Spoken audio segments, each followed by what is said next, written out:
Walau weh. Alright, terima kasih. First time makan kepala kambing. Bismillah. Kari kambing Cikgu Anwar. Tapi aku tak makan dia punya daging. Aku makan dia punya kepala. Assalamualaikum.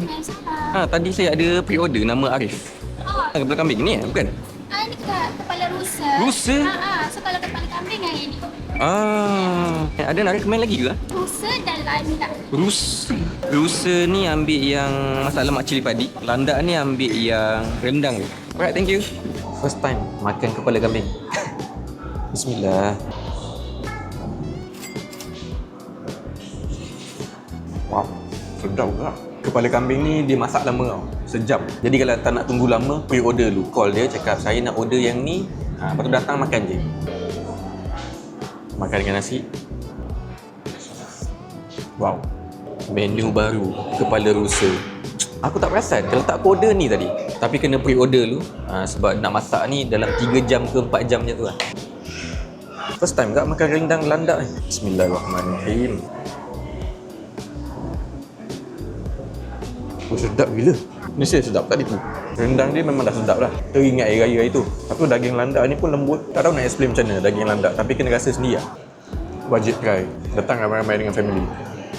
Ini rusa masak lemak cili padi. Dan acap. Jom. Kuah sikit. Bismillahirrahmanirrahim. Baru tahu daging rusa ni dia macam agak liat. Tapi masak lemak cili padi ni ngam lah. Pedas.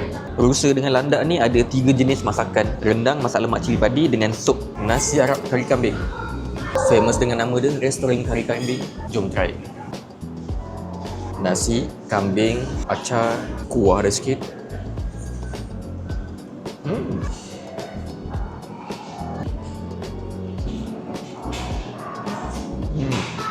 Kari kambing Cikgu Anwar ni ada dekat Jasin, Melaka. Buka dari 12 tengah hari sampai 10 setengah malam. Buka setiap hari Selasa cuti.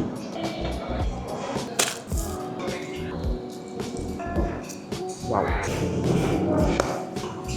Alright. Tengok sikit. Landak seekor dengan kepala rusa seekor. Ui, ini boleh lah next time lah kot. Daging rusa 1 kg. Hati landak RM40. Daging landak 500 gram. Wow. Lepas tu ada juga kambing perap dengan ayam perap. Semua ni ada permit. Inilah permit dia.